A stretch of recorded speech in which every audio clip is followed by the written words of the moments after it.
An officer did discharge his weapon at the suspect vehicle to try to stop the vehicle. No bystanders were injured as a result of the weapon discharge. We do not believe there's any shots that were fired from the vehicle. We believe that officers discharged a firearm to stop the vehicle. A Fox News alert. Police confirm an officer opened fire on that SUV trying to stop it as the driver was tearing through that Wisconsin Christmas parade. The tragedy killing 5 people and injuring more than 40 others, including children. Mark Sette serves as the VP of the Wisconsin Fraternal Order of Police, and he joins us now. Good morning, Mark. Good morning. Good morning. So what happened at the end? How did we find this person of interest? And did the officer who fired the shot stop the car? So unfortunately, I was not involved at the scene, so I don't have the answers to those questions. However, there's a phenomenal team of law enforcement officers working on this case tirelessly, and they have a lot of witnesses and things that likely led them to the location of the suspect.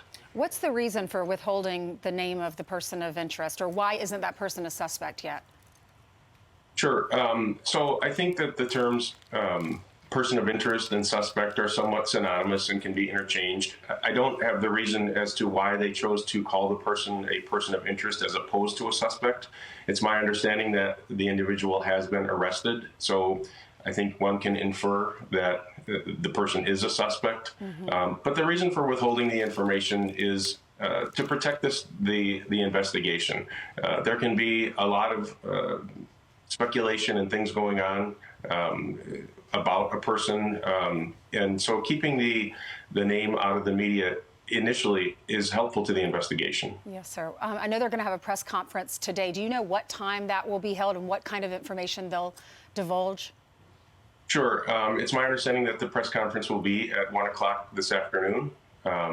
And the information that they're going to release are the types of things that they can safely release without damaging the investigation. This is a massive scene and a huge, huge investigation involving thousands of people, thousands of witnesses, and this investigation is at its very infancy at this point.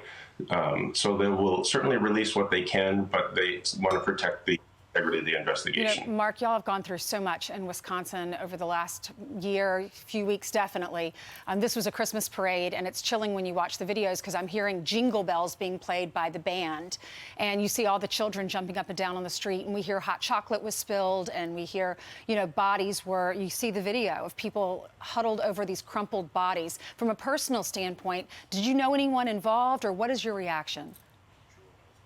I don't know anybody involved personally. However, I have been involved in investigations that involve children, that involve the types of things that are very difficult to see, even for law enforcement. And so my heart goes out not only to the victims of this tragic event, but also to the individuals that are left to pick up the pieces from it, because it is disturbing and it's difficult for anybody to have to deal with, even in the law enforcement profession. Right. I know that, you know, the officers, y'all are probably talking behind the scenes. There's a lot of information you can't share until this investigation is complete. But can you tell us anything about what led this driver? Was there something that happened before to drive through this parade?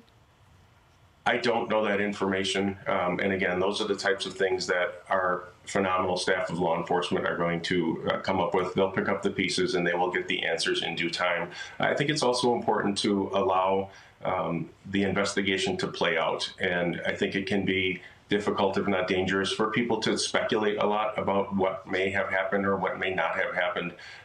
There's just so much information to be gathered, and it's going to take some time. And I think it's important to put our faith and trust in the investigative team and let it play out. Yeah, I know your governor, I know the mayor, everyone is saying, please pray for our community. We've been praying specifically for those families and those kids and the dancing grannies and the Catholic priests that we've heard might be involved. God bless your community. Thank you for what you do. Thank you so much, and thank you for your time. You're welcome. Thank you.